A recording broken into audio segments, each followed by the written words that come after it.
안녕하세요. 강남하이퍼 기숙학원 의대관 원장 백용기입니다.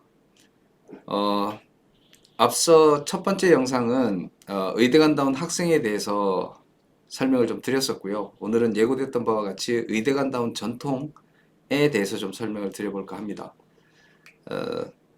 먼저 의대간다운 전통이라 하면 뭐 다른 것보다 입시 결과도 있지만 그동안의 경험에 의해서 의대에 진학했던 선배들이 어떤 학습을 통하여 성공을 했는지 이러한 데이터들을 모으고 그 데이터를 바탕으로 새로 시작하는 후배들에게 에, 그 성공 노하우를 전수해주는 그런 7가지 성공 학습법들이 있습니다. 그래서 이 부분에 대하여 오늘 좀 설명을 좀 드려보도록 하겠습니다.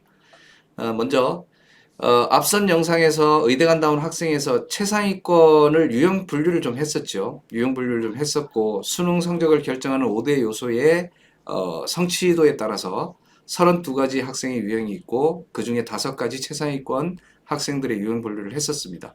그래서 그런 유형별 극복 사례, 그러한 유형이었음에도 불구하고 극복을 하고 결과를 만들어냈던 선배들의 데이터들을 좀 보도록 하겠습니다. 그래서 요거는 이제 23학년도 수능을 봤던 선배인데요. 입학 때 전년도 수능 성적이 이랬습니다. 뭐 아주 나쁘지도 않고 일반적인 재수생 상위권 학생들의 성적표라고 보시면 될 것 같습니다. 이 학생이 1월 달에 입소를 해서 공부를 시작을 했는데 6월 평가원, 9월 평가원 성적은 이런 형태로 변화가 되었고요. 그 다음에 수능 성적은 이렇게 맞았습니다. 안타깝게도 영어가 2등급이 나왔는데요. 이 친구 같은 경우는 결과적으로는 이렇게 수시로 의대 사관왕이 됐는데 이 학생 같은 경우는 어떤 문제가 있었느냐 하면 지방에 있는 일반고 출신 학생이라 수능을 학습할 수 있는 여건이 좋지가 않았습니다. 그래서 내신은 상당히 좀 뛰어났던 학생인데 그러다 보니 개념을 확장하는 그런 수능 학습의 경험이 좀 부족하여 그런 부분이 좀 보완되면서 이렇게 결과를 만들었던 그래서 앞서도 말씀드렸지만 정시로 간다면 사실 연대 의대를 붙기가 좀 쉽지는 않은 성적이지만 내신이라고 하는 것이 수시에서는 수능 최저를 만족을 하면 되기 때문에 이런 결과를 만들었던 학생입니다. 다음 학생은 또 한 과목 실패형 학생입니다. 이 학생 같은 경우는 입학 때 성적이 이랬습니다. 이 학생 같은 경우는 이제 과목에 대한 선호도가 좀 분명해서 지방에 있는 자사고를 나왔던 학생인데 본인이 좋아하는 과목은 좀 집중적으로 학습을 많이 하고 근데 상대적으로 좀 꺼려하는 과목의 학습은 좀 소홀히 해서 어떤 과목인지는 성적표를 보시면 금방 아실 수 있을 것 같습니다. 그래서 이 학생 같은 경우도 학습을 꾸준히 하여 이런 식의 성적 변화를 이루어냈고 상당히 좀 고통스러웠겠죠. 본인의 학습 습관이나 이런 것들을 좀 바꿔 나가는 과정에서 상당히 좀 힘들게 습관을 좀 바꿔서 열심히 노력했던 학생으로 기억을 하고 있습니다. 그래서 수능 성적은 이렇게 나왔습니다. 뭐 등급으로 보자면 사실 수능을 아주 잘 본 것은 아니지만 보시면 수학이라든지 화학이라든지 이런 부분에서 만점에 가까운 성적이 나옴으로 하여 정시 경쟁력을 갖추고 이렇게 의대를 3관왕을 정시에서 달성을 했던 학생입니다.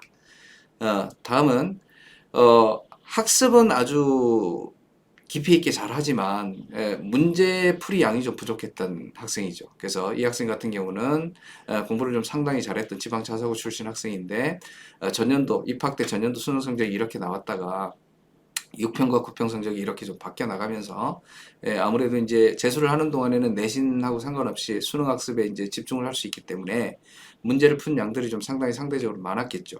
그래서 수능 날 이런 성적표를 받고 원서를 쓸 때 조금 가나군에서 상영 지원을 좀 하면서 다군에서 순천향대 의예과를 합격을 했던 그런 학생입니다. 다음 어, 마지막 실패 유형별 극복 사례 전국 의대 골라가자. 자, 이거는 앞서 의대 간다운 학생할 때 어떤 학생이라고 말씀을 드렸던가요? 극상위권이죠. 전체가 다 되는. 이 학생의 입학 수능 성적을 한번 볼까요? 성적표가 없지요. 성적표가 없습니다. 수능을 안 본 학생이라는 뜻입니다. 어떤 학생이냐면 과고를 나왔고요. 그 다음에 과고를 졸업해서 서울대에 진학을 해서 학교를 다니다가 어, 전공이 좀 본인하고 좀 맞지를 않아서 의대 진학을 목표로 재수를 했던 그런 학생입니다. 그래서 시작하자마자 뭐 등급이 이렇게 나왔죠. 요일평가원. 물론 1월 달부터 시작을 해서 초반에는 학생도 그렇고 뭐 저희 선생님들도 그렇고 성적보다는 수능 학습이라고 하는 것에 조금 더 좀 집중을 할 수 있도록 그렇게 지도를 했고요. 학생도 거기에 잘 따라줘서 3월, 4월 모의고사 성적은 여기에는 빠져 있지만 좋은 성적이 아니었으나 6월 평가원 때부터 본격적으로 전 과목 1등급이 이렇게 나왔던 학생입니다. 자, 과연 수능은 어떻게 됐을까요? 수능도 역시 이렇게 나왔죠. 이렇게 나와서 이 학생은 정시로 연세대 의대를 진학을 한 그런 케이스입니다.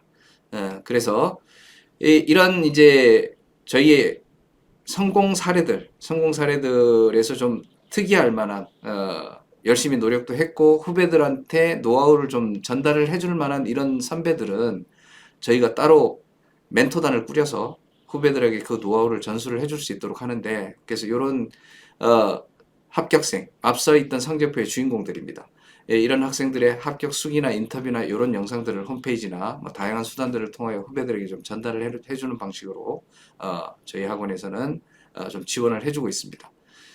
그래서 의대간다운 전통을 이제 본격적으로 좀 설명을 드리면 이런 성공한 선배들이 거쳐간 이 멘토단들이 있어요. 이 멘토단들이 이제 이런 활동들을 합니다. 이런 활동들을 하는데 첫 번째로 전년도 좋은 결과로 목표를 달성했던 선배들을 일단 홈페이지에 성공 수기와 인터뷰 영상을 좀 촬영을 하고요.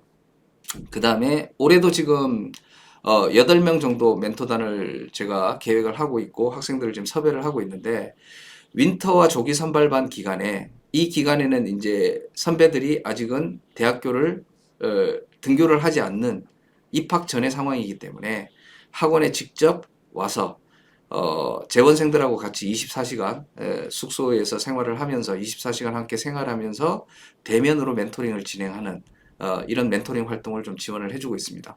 그 다음에 정규반 시즌이 되면 이제 선배들도 대학교를 등교를 해야 되기 때문에 기숙학원에는 있을 수가 없게 되죠. 그래서 이때는 매치나우라고 하는 프로그램을 지금 올해 준비를 하고 있는데 온라인을 통하여 서로 원격으로 멘토링을 좀 진행을 할 수 있는 프로그램을 지금 준비 중에 있고요. 실제 정규반에 입소하는 학생 혹은 조기 선발반에서 정규반으로 연속적으로 멘토링을 원하는 학생들은 멘토링을 받을 수 있도록 프로그램을 지금 준비를 하고 있습니다. 그 다음에 이투스닷컴이죠. 이투스닷컴.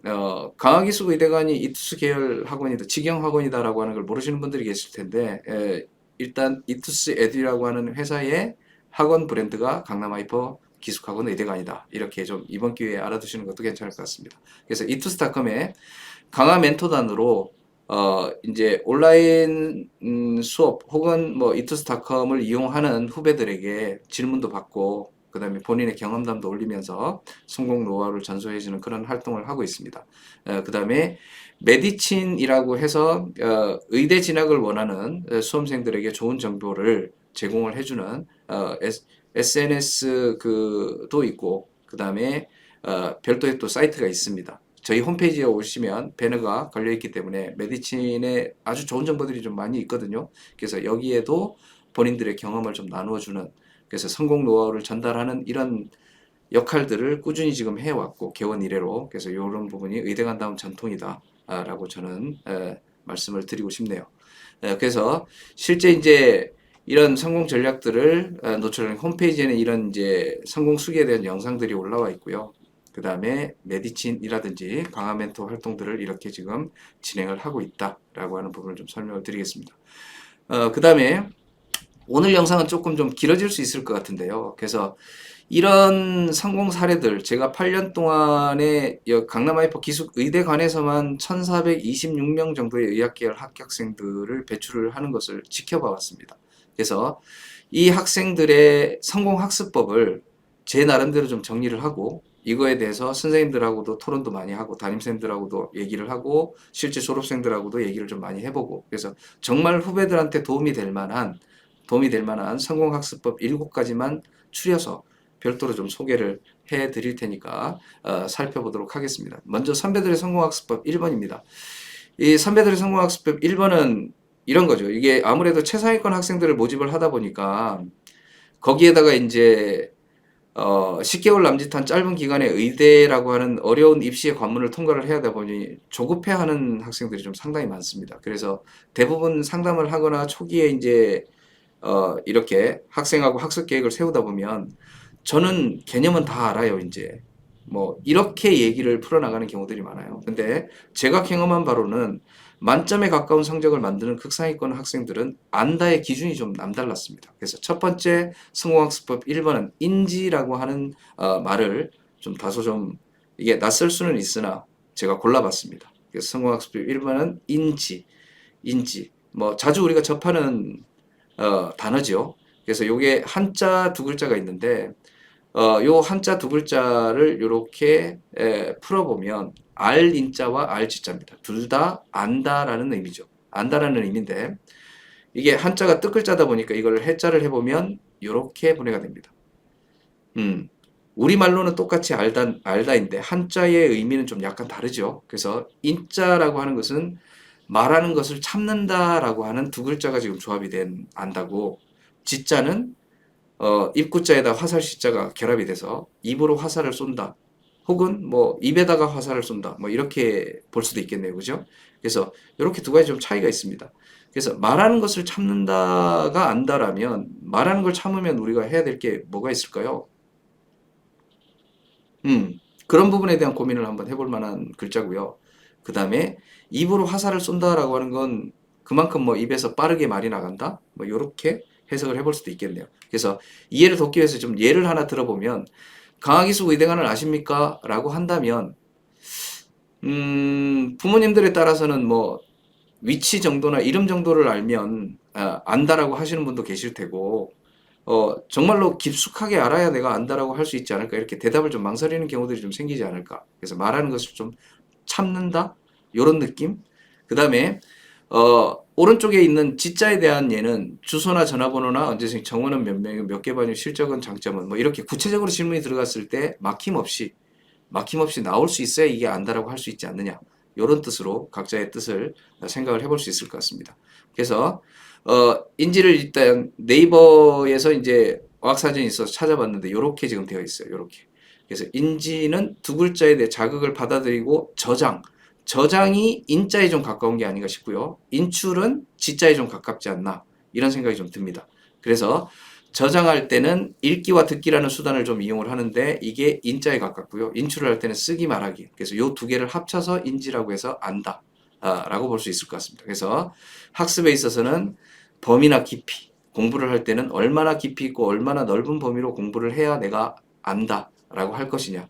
그 다음에 시험을 볼 때는 빠르고 정확하게 표현할 수 있어야 안다라고 할 수 있는 게 아니냐. 이렇게 설명을 드릴 수 있을 것 같습니다. 그래서 안다라고 하는 것이 인자에서 꼭 좀 강조를 드리고 싶은 것은 안다는 개념을 알아요라고 이렇게 표현을 할 때는 사실 과연 이게 개념을 안다와 모른다의 경계를 어디로 둬야 될 것이냐에 대해서 한 번 더 고민을 해보고 재도전을 하시기를 좀 권합니다. 그래서 제가 이제 수학 강사 출신이다 보니까 이 부분에 대해서 학생들한테 설명회를 할 때는 이렇게 예시를 듭니다. 수학 중에 이제 무한 등비급수라고 하는 게 있어요. 안다라고 하는 거, 완벽하게 안다를 1이라고 한다면 1이라고 하고 뭐 아예 모른다를 0이라고 한다면 우리가 어떤 지식을 안다라고 하는 것은 0에서 1로 불연속적으로 도약을 하는 것이 아니라 무한등비급수처럼 단계를 밟아 나가는 것이다. 그래서 1을 2분의 1 더하기 4분의 1 더하기 8분의 1 더하기 16분의 1 더하기 32분의 1 이렇게 2의 거듭제곱분의 1을 무한히 다 더하면 결과적으로 이게 1이 되는 거거든요. 근데 무한히 반복할 수 있지 못하기 때문에 언젠가는 멈춰야 됩니다. 그래서 어느 한계를 넘어선 상태가 되면 이 정도는 알아요가 되는 것이 맞는 것이지 완전히 다 알아요. 이렇게 섣부르게 표현하지 않더라. 성공한 선배들은. 그 다음에 또 다른 하나는 안다는 느낌이 중요한 게 아니라 정말로 내가 그것이 체화되고 숙달이 돼서 필요할 때 언제든지 밖으로 표출될 수 있는 그런 안다가 되어야 된다. 그래서 인자에 뭐 이렇게 인지와 관련해서 이제 약간 뭐 말씀을 드려보자면 엄마나 담임 선생님이 잔소리를 하는 이유는 그럼 여러분들이 나도 알아요 뭐 이렇게 얘기를 많이 하죠. 뭐 일찍 일어나야 된다라든지 그 다음에 균형 잡힌 공부를 해야 된다든지 이런 잔소리를 들으면 알아요라고 얘기를 하지만 부모님이나 담임이 잔소리를 하는 이유는 학생이 몰라서가 아니라 그거를 실행하지 않았습니다. 그래서 선배들의 성공학습법 1번으로 이 주제를 선정한 것은 어떻게 보면 이게 가장 중요한 것 같아요. 그래서 예, 이 부분은 안다의 기준을 좀 높여라. 안다의 기준을 높인다라고 하는 건 그만큼 목표도 높게 잡겠다는 뜻이고, 그 다음에 자기의 습관을 바꿔나가겠다. 그 고통을 감내하겠다는 뜻이기 때문에 안다의 기준을 높이면 훨씬 더 성공할 확률이 높아진다라고 하는 것을 경험으로 좀 많이 보아왔습니다. 그래서 안다의 기준은 들어서 안다가 아니라 내가 직접 실행할 수 있는 습관이 이미 형성이 되었다. 그 단계 정도가 되었을 때 비로소 안다라는 표현을 좀 쓰시는 여러분들이 되시기를 바랍니다. 그 다음에 두 번째, 선배들의 성공학습법 2번입니다. 자, 2번은, 앞서 설명드린 인과 지를 학습법으로 이제 연결을 좀 시켜보면요. 인자는 학문 탐구형 학습입니다. 학문 탐구형. 뭔가를 저장하기 위한 그런 학습이죠. 그 다음에 지는 모의고사식 학습입니다. 내가 알고 있는 것을 바깥으로 꺼내는 연습을 하는 학습이 되겠죠. 그래서 이 두 가지 학습은 요런 느낌입니다. 요런 느낌. 그래서 인자는 온전히 내 것이 된 듯한 느낌이 매우 중요하고요. 다 알았다 이제. 요런 느낌이 중요한 거고, 그 다음에 지는 내가 아는 게 중요한 게 아니라 시간 안에 내가 얼마나 많은 문제를 꺼내서 적용해서 풀 수 있느냐라고 하는 게 중요하겠죠. 그 다음에 요런 내용. 그래서 요 내용들은 뭐 읽어보시면 충분히 이해를 하실 수 있는 거라 앞서 설명드린 부분하고 중복되기도 하고 4번 부분은 조금 좀 자세하게 좀 설명을 드리고 싶습니다. 학문 탐구형 학습은 온전히 내 것이 된 듯한 느낌이 매우 중요하고 이해하는 것이 중요하기 때문에 직렬식 학습법을 좀 추천을 드립니다. 직렬식 학습이라고 하는 것은 어떤 거냐면 주된 목적이 내가 완전히 이해하는 것이 주된 목적이고 그 완전히 이해하기 위해서 시간은 1시간이 걸리든 2시간이 걸리든 3시간이 걸리든 시간은 지속적으로 내가 투자를 하겠다. 이런 직렬식 학습법이고요. 학문 탐구형 학습에는 이 방법이 조금 더 적합한 것 같습니다.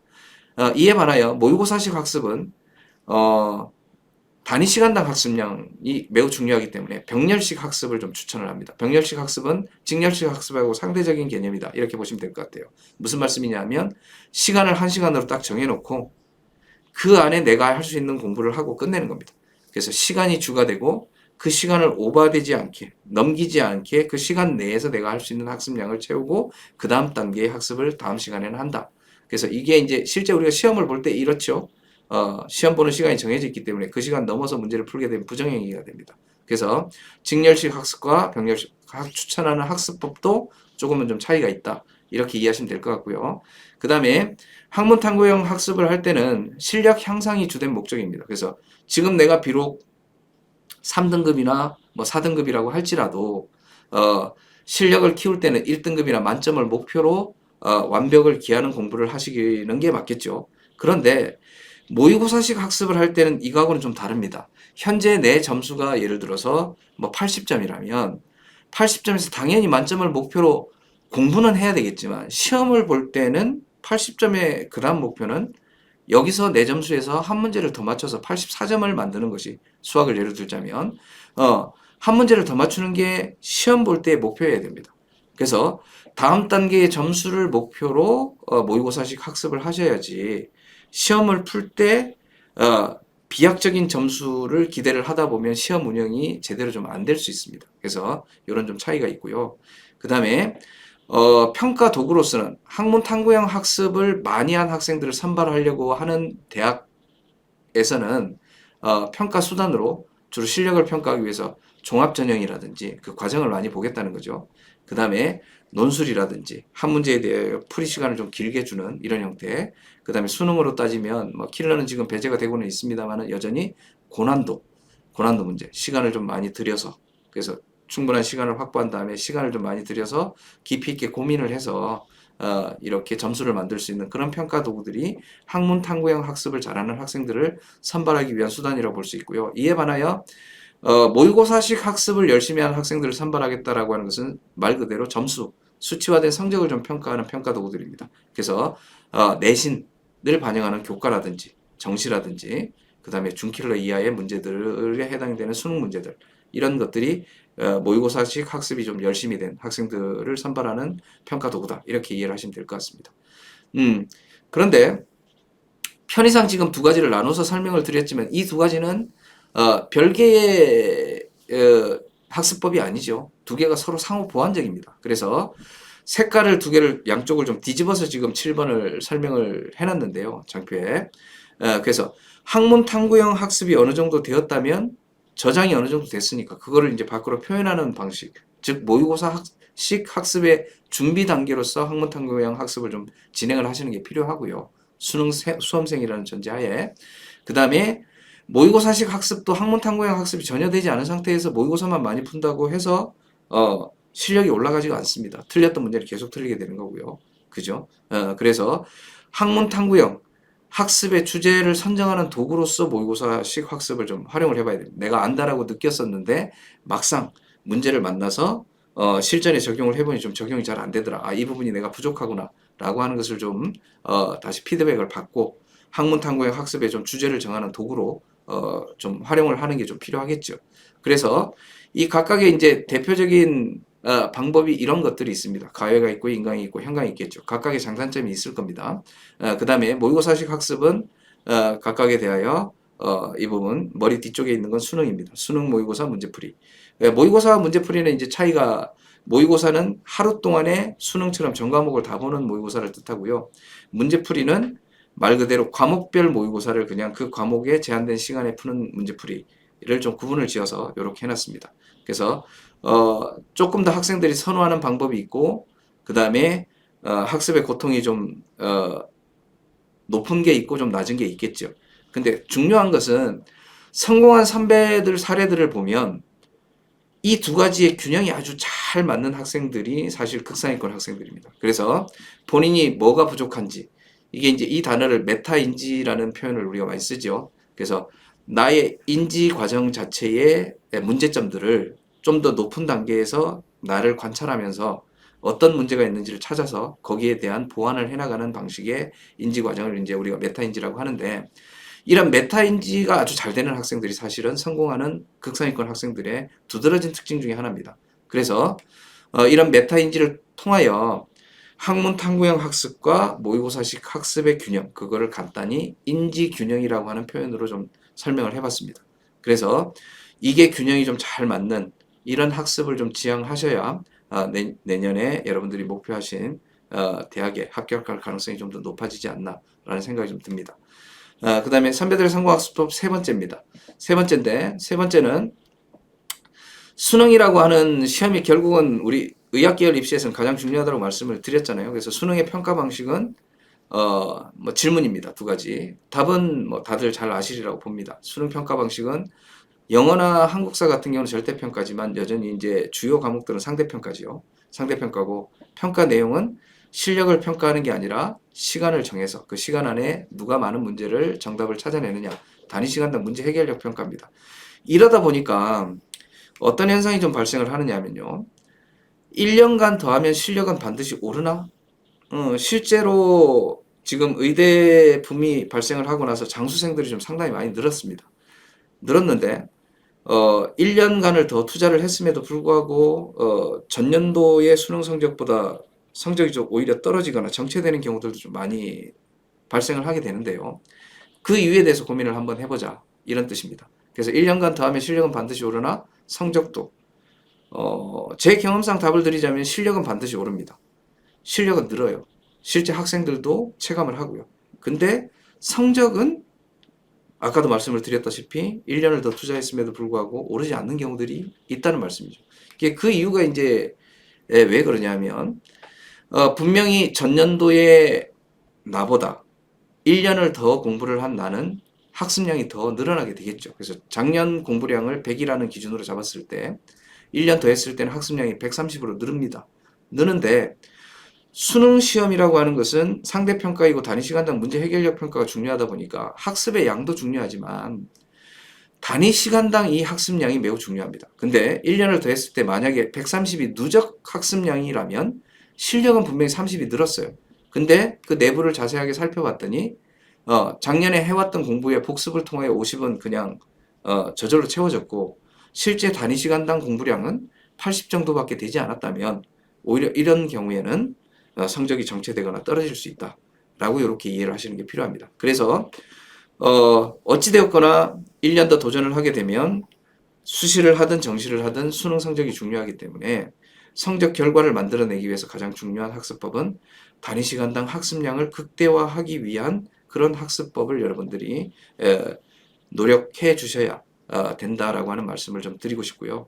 그 다음에 네 번째, 선배들 성공학습법 4번입니다. 네 번째는 우리 이제 최상위권 학생들하고 상담을 하다 보면 자주 나오는 단어 중에 하나입니다. 효율적인 학습. 상담을 하다 보면 담임이나 뭐 저도 가끔 상담을 하는데 학습법이나 콘텐츠나 수업을 추천을 하면 제 생각엔 이게 더 효율적일 것 같습니다. 이런 표현들을 좀 상당히 많이 해요. 그래서 효율적인 학습이라고 하는 것을 분수식으로 좀 표현을 해봤습니다.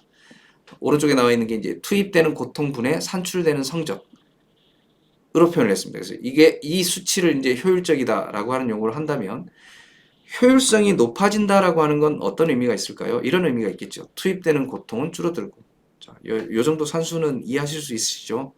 분모가 줄어들고 분자는 늘어나면 전체값 효율성은 확 하고 늘겠죠. 확 하고 늡니다. 그런데 뭐 이게 이제 인생의 경험이 있으신 분들은 다들 압니다. 이렇게 다 좋기가 좀 쉽지가 않죠. 그래서 이에 상반된 표현으로 효과적인 학습이라고 하는 단어를 좀 하나 선택을 해봤습니다. 뭐 사전적인 의미를 떠나서 효율적 학습의 상대적인 개념으로 효과적 학습입니다. 효과적 학습은 장표상 지금 표현된 순서를 다시 한번 볼까요? 네, 뒤쪽으로 가서 다시 한번 더 보겠습니다. 효과적 학습은 조금의 성적을 올리기 위해서는 어마어마한 노력과 고통이 좀 필요하다.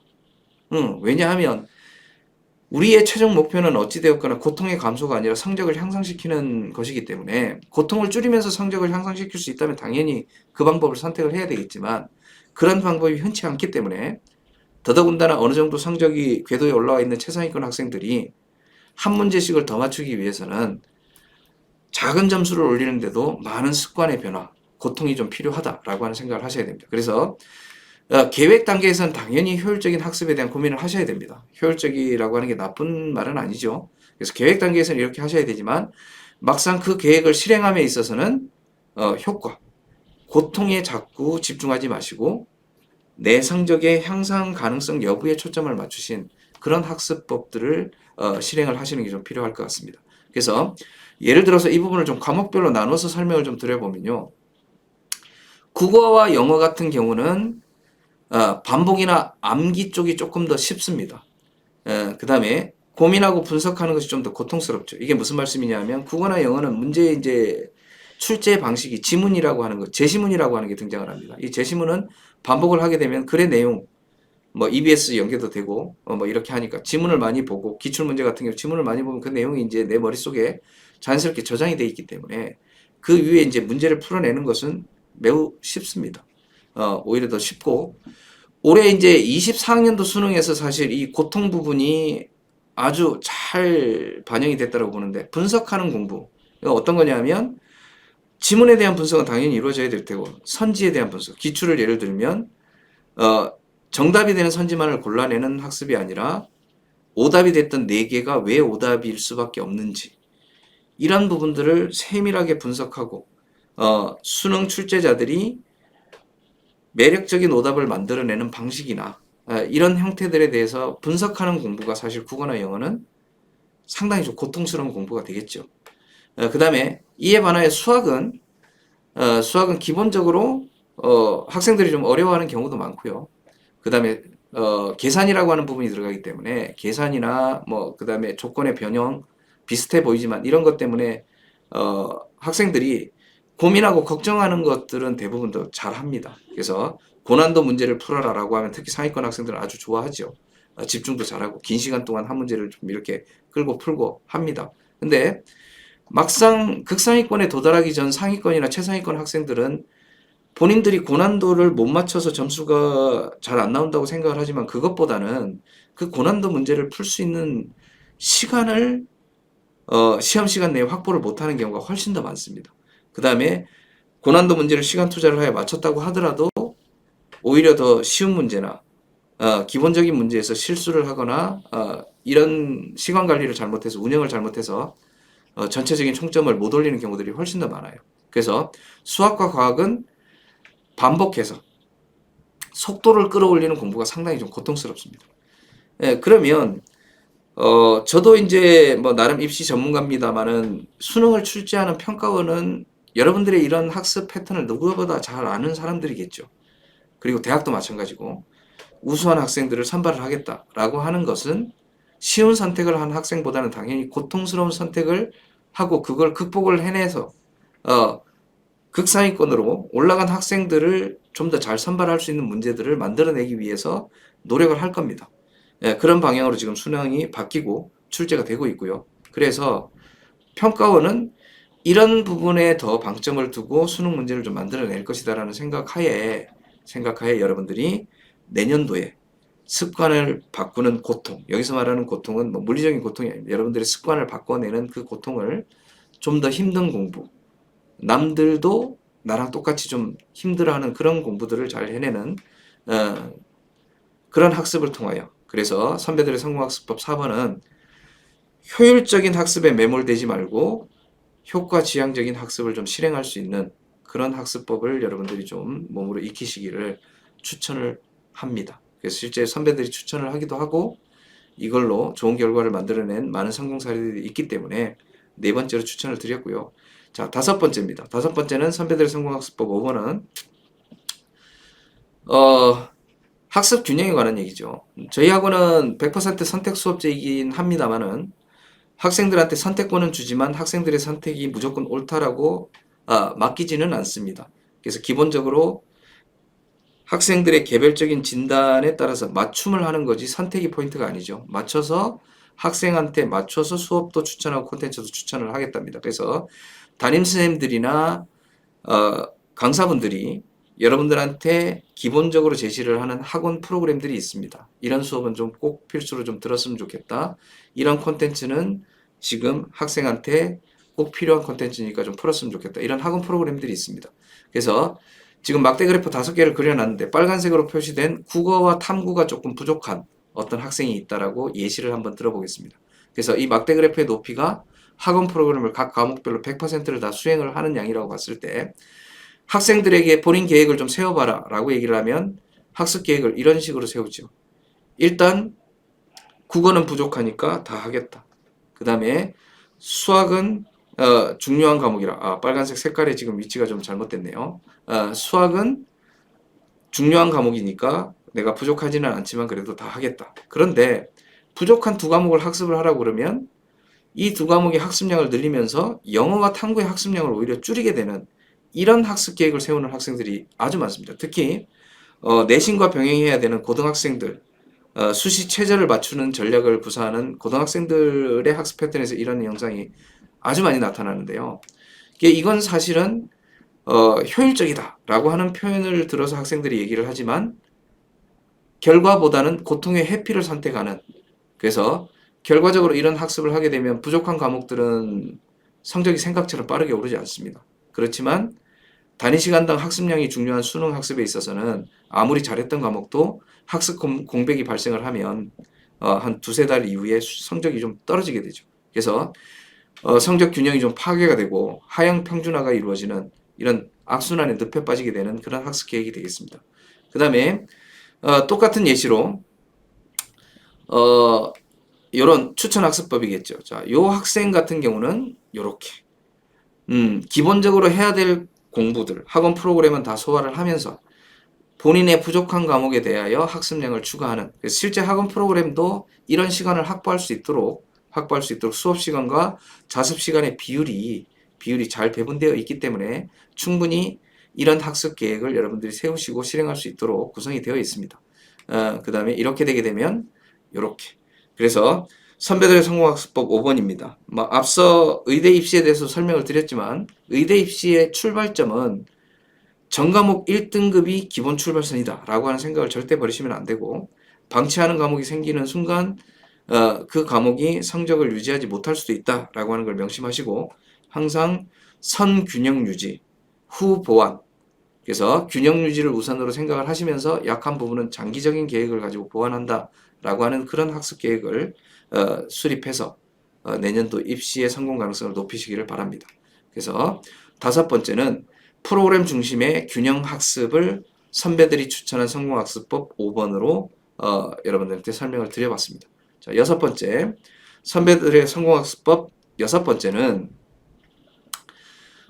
계획을 좀 많이 세우죠. 이 학습 플래너의 목적도 이제 앞서 그 의대간다운 학생의 이 내용이 좀 살짝 있었는데, 이 상위권, 중위권, 최상위권에 따라서 학습 계획표, 저희도 이제 학습 플래너를 제공을 합니다만은 짜는 방식이 좀 달라요.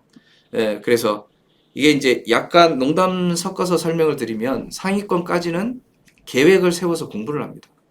계획을 세워서 공부를 하는데 극상위권 학생들은 공부가 일상이기 때문에 계획을 세워서 쉽니다. 그래서 극상위권 학생들 중에는 계획표를 꼼꼼하게 잘 안 짜는 친구들이 많아요. 왜냐하면 하루의 대부분이 공부하는 시간이기 때문에. 이 학생들은 그냥 그날 있었던 공부를 미루지 않고 하기 때문에 계획표를 잘 안 씁니다. 근데 계획표가 필요한 상위권 단계의 학생이 극상위권 학생들을 흉내 내다 보면 사실 계획이 필요함에도 불구하고 계획을 안 세우게 되면 더 실천이 안 되겠죠. 그래서 약간 뭐 다른 얘기였습니다만, 그래서 학습 플래너의 목적은, 자, 이렇게 학습 플래너를 세웠다라고 합시다. 계획을. 그래서 자습이 이렇게 2시간 2시간 2시간 6시간의 자습 계획을 월, 화, 수 일주일치로 이렇게 세웠습니다. 근데 우리가 이제 계획을 세워서 실행을 하다 보면 항상 실행 단계에서 계획대로 안 되는 경우가 많지요. 그래서 1교시에 했더니 이렇게 빨간색 부분이 시간이 좀 초과가 됐습니다. 시간이 좀 초과가 됐죠. 월요일 날은 살짝 한 20분 정도. 근데 화요일 날은 1시간 넘게 훌쩍. 수요일 날은 2시간이 다 넘어가서 국어 독해 연습 시간까지 수학 30문항을 좀 푸는 이런 상황이 좀 생긴 거죠. 그럼 이런 상황이 생기게 되면 앞서 말씀드렸지만 수능 학습에서 수능 성적을 만들기 위해서는 학문 탐구형 학습도 중요하지만 단위 시간당 학습량이 매우 중요하다는 말씀을 드렸습니다.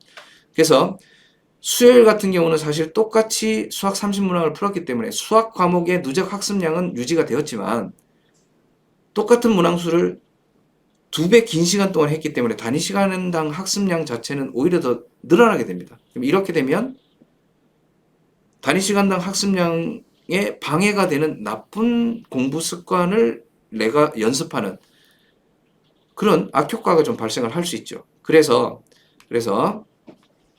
이런 학습 플래너의 목적은 성취감을 느끼기보다는 일종의 스트레스를 내가 좀 받고 계획대로 되지 않는 부분에 대해서 그 다음에 고통을 좀 실행을 해야 됩니다. 어떤 고통을 좀 실행을 하셔야 되느냐 하면 이런 고통이겠죠.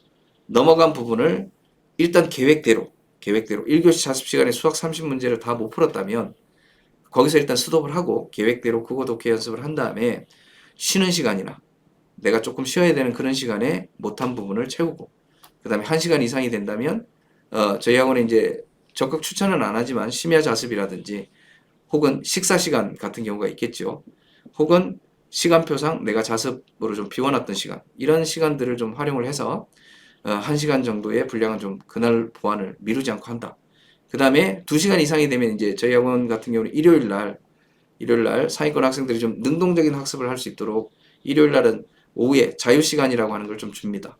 그래서 이 자유시간에 운동을 하기도 하고 부족한 잠을 자기도 하고 이렇게 학생들이 좀 기다리는 시간입니다. 때로는 영화를 보기도 하고 하는 시간인데 자기에게 줄 휴식 시간을 좀 참는 고통을 실행을 하고 밀린 공부들을 좀 할 수 있게 이렇게 긴장감을 좀 유지를 해서 성공 습관을 좀 만드는 게 좀 필요합니다. 그래서 이렇게 학습을 해야지만 이런 스트레스 때문에 계획대로 좀 실천을 하려고 하는 그런 노력들이 좀 더 진행이 되겠죠. 그래서 이런 좀 선순환이 이루어질 수 있도록 해야 되고 이런 학습법을 저희 강남 와이프 기술의대관에서는 병렬식 학습법이라고 합니다. 그래서 이 공부는 앞서 말씀드렸지만 병렬식 학습법은 모의고사식 학습법하고 잘 맞는 학습법이라고 했죠. 그래서 학문 탐구형 학습에서는 사실 좋지 않을 수는 있으나 월요일부터 금요일까지 그 다음에 토요일까지는 사실 수업이 진행이 됩니다. 그래서 수업이 진행이 되는 날은 예습이나 복습이나 과제나 이런 것들은 밀리지 않고 해주는 게 좋기 때문에 수업이 진행되는 거에 맞춰서 병렬식 학습을 하시고 그 다음에 직렬식 학습은 휴일이라든지 혹은 일요일이라든지 혹은 내가 수업 신청을 좀 적게 한 특정 요일이라든지 이런 또 직렬식 학습을 할 수 있는 별도의 시간들을 마련을 해서 공부를 하신다면 훨씬 더 성공할 가능성이 좀 높아지지 않을까. 그래서 이러한 병렬식, 주중입니다. 주중 기준으로 병렬식 학습법을 선배들의 성공 학습법으로 6번으로 추천을 드립니다. 그 다음에 7번째 선배들의 성공 학습법은 이거는 뭐 학습법이라기보다는 약간 멘탈과 좀 관련된 부분인데요. 오랜 기간 동안 이제 최상위권, 극상위권 학생들하고 상담을 하다 보니 그런 학생들이 이제 평소에 생활하는 생활 패턴이라든지 사고의 과정 이런 것들을 보면서 참 역으로 제가 학생들한테 배운 것들이 좀 상당히 많습니다. 그래서 그런 부분에 대한 내용을 좀 몇 가지 사례를 들어서 좀 설명을 드리면요. 여러분들하고 좀 비교를 해보시는 것도 좀 필요할 것 같습니다. 그래서 낯선 문제를 좀 틀렸을 때 일반적으로 사설 모의고사나 이제 이런 걸 풀었을 때 상위권 학생들을 모아 최상위권 학생들이 모여 있다 보니까 각 과목별로 아주 실력이 출중한 학생들이 있죠. 그래서 평소에 기출과 좀 결을 달리하는 문제를 만나서 틀렸을 때 이런 표현들을 씁니다. 쓰레기네, 기출이랑 다른데 이렇게 과격하게 좀 표현을 하는 학생들이 있습니다. 그런데 어떤 부류의 학생들은 이런 것도 있었네? 문제를 이렇게 바꿔서 낼 수도 있구나 라고 이렇게 생각을 하는 경우들이 있었다. 그 다음에 어려운 문제를 맞았을 때, 뭐 지금은 킬러가 배제가 되긴 했습니다만은 예전 고난도 문제가 많이 출제가 되던 시절에는 정말로 풀어내기 어려운 문제들도 많았죠. 그래서 이런 어려운 문제, 평소에 못 맞추던 고난도 문제를 맞췄을 때 어떤 학생들은 역시 나야. 남들은 맞았나? 정답률은 얼마나 되지? 스스로에 대한 칭찬을 해주는 자세는 뭐 나쁜 건 아니지만 근데 어떤 부류의 학생들은 분명히 문제를 처음 만났을 때 풀만 했는데 왜 시험 볼 때 내가 이 문제가 어렵게 느껴졌을까? 내가 어느 부분의 풀이가 좀 잘못되었을까? 이런 최선의 풀이는 뭘까? 이런 걸 고민을 하는 학생들이 있습니다. 세 번째는 믿었던 과목의 배신. 이게 점수가 잘 나오던 과목들도 단위 시간당 학습량이 좀 줄어들게 되면 점수가 떨어질 때가 있습니다. 이럴 때 이제 문제의 원인을 뭐가 문제지? 학원이 문제인가? 혹은 선생님이 문제인가? 컨텐츠가 문제인가? 물론 그런 부분이 문제일 수도 있겠죠. 그런 원인을 찾는 학생이 있는 반면에 아직은 내가 좀 부족하구나. 더 열심히 해야 되겠다. 앞서 그 설명드렸던 안다의 기준을 제가 무한등비급수에 비유를 해서 좀 설명을 드린 적이 있는데 무한등비급수에 나는 수능 기출 문제를 그동안 2분의 1 더하기 4분의 1 더하기 8분의 1 더하기 16분의 1 해서 1024분의 1까지 내가 공부를 했더니 기존 기출은 다 풀렸는데 이렇게 바뀐 문제가 출제가 되니까 나의 부족한 부분이 좀 보이는구나. 더 열심히 해서 그 다음 단계 2048분의 1도 내가 또 공부를 해야 되겠구나. 자기의 부족한 부분을 이렇게 되짚어보는 그런 학생들도 있더라. 그 다음에 인생 첫 만점을 맞았을 때 뭐 이 부분도 이렇게입니다. 그래서 특히 이게 극상위권 학생들이 참 많이 하는 표현 중에 하나가 만점이 나왔을 때 이런 학생들하고 이제 얘기를 나누다 보면 운이 좋았다라는 표현을 정말 많이 씁니다. 그래서 운이 좋았다라는 표현은 실수를 안 했답니다. 이게 실수를 일반적으로 하는 게 정상이죠. 왜냐하면 수능 문제가 한두 문제가 아니기 때문에 지금 뭐 이게 제2외국어를 제외를 하더라도 국어 45문항, 그다음에 영어 45문항, 수학 30문항, 뭐 탐구 20, 20 이렇게 합치면 상당히 많은 문항수가 있습니다. 그래서 그 문항들이 상당히 좀 쉽게 출제가 된다고 하더라도 하루 만에 계속 실수 없이 이걸 다 풀어낸다는 건 쉬운 일은 아니죠. 그래서 극상위권 학생들은 결과가 잘 나오더라도 본인이 아는 범위 내에서 나왔다.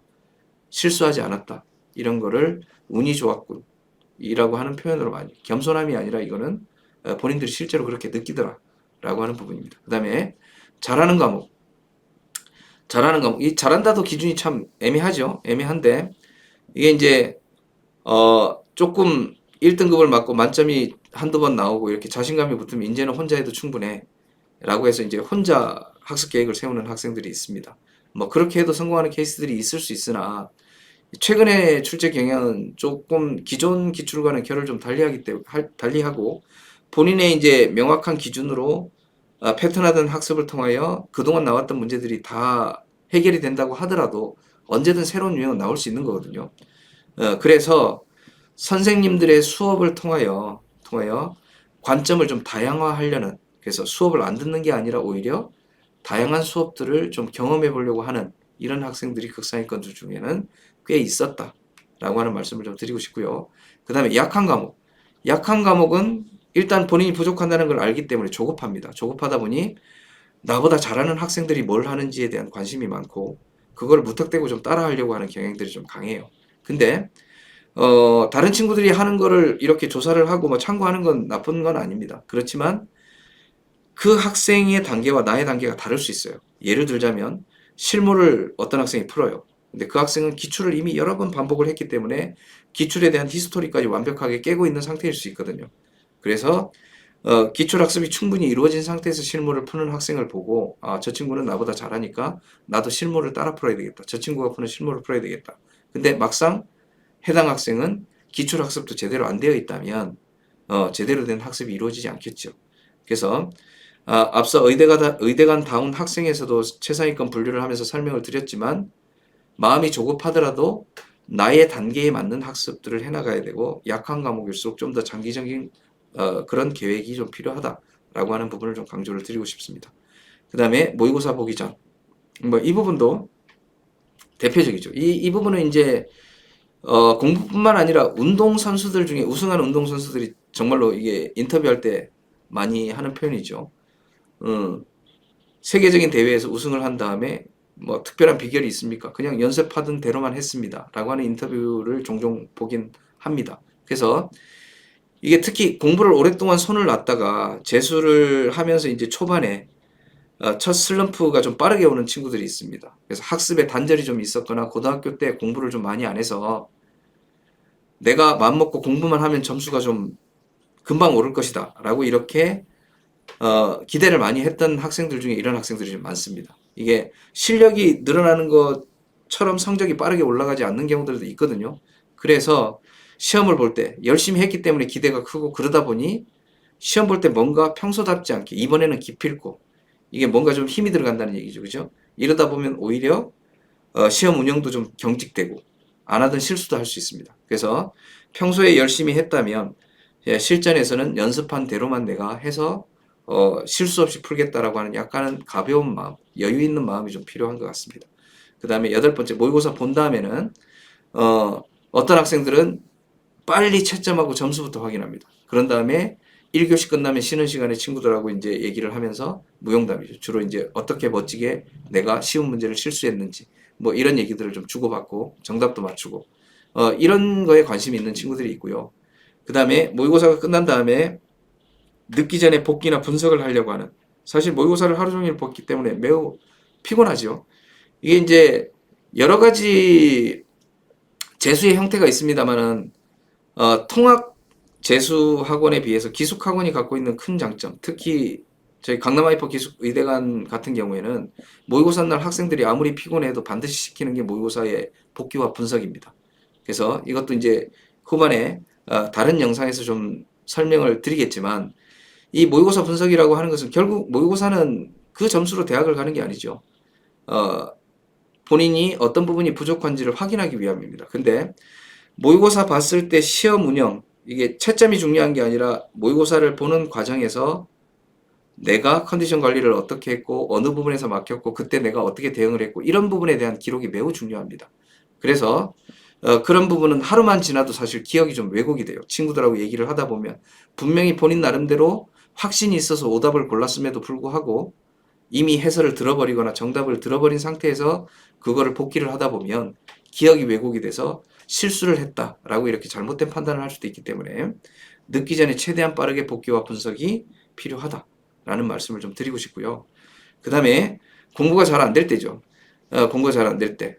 이럴 때 이제 좀 슬럼프 초기에 있는 학생들은 본인에 대해서 좀 이렇게 자책을 하는 왜 나만 이러지? 특히 상위권 학생들이 많이 모여 있는 저희 의대관 같은 경우는 공부가 안 돼서 고개 들어서 주변을 둘러보면 다 열심히 공부하는 친구들밖에 눈에 안 들어오거든요. 안 들어오거든요. 그러면 왜 나만 이러지? 뭐 이렇게 부모님 생각도 하면서 막 이렇게 스스로를 좀 자책하는 이런 경우들이 많은데 정말 열심히 공부했던 학생들도 상담을 하다 보면 이 친구는 정말 슬럼프 없이 공부를 했겠다. 그리고 입시 결과도 잘 나왔던 친구들도 나중에 끝나고 상담을 하다 보면 정말로 힘들었던 시기가 많았고 공부가 안 되는 날이 훨씬 더 많았다고 합니다. 그래서 당연한 얘기겠죠. 뭐 사람이 기계가 아닌데 하루에 일과가 14시간 이상을 계속 집중해서 공부를 한다는 건 불가능한 일입니다. 그럼에도 불구하고 극상위권하고 차이는 공부가 안 되는 걸 자연스럽게 받아들이고 오늘도 그냥 평범한 하루구나. 계획대로 그냥 해야 되겠다. 그래서 공부가 잘 되는 것이 신기한 겁니다. 그래서 이게 공부가 잘 될 때만 하려고 공부를 하면 사실 공부할 시간이 없습니다. 그래서 공부가 안 되는 게 당연하다. 본인을 괴롭히지 않는 그런 생각들이 좀 여러분들한테 있어야 되지 않을까 싶고요. 그 다음에 휴식 시간이 주어질 때입니다. 휴식 시간이 주어졌을 때, 자, 까만색 글씨와 빨간색 글씨가 있는데 머리 뒤쪽은 쉬어야지입니다. 극명한 차이가 있습니다. 까만색 글씨는 과거에 대한 보상입니다. 지나간 것에 대한 보상이고 열심히 했기 때문에 나한테 주는 상이죠. 뭐 이런 게 때로는 필요할 수도 있지만 빨간색 글씨 부분은 다음 단계를 위한 준비입니다. 사소한 차이 같지만 휴식 시간을 활용하는 방식도 전혀 다르다.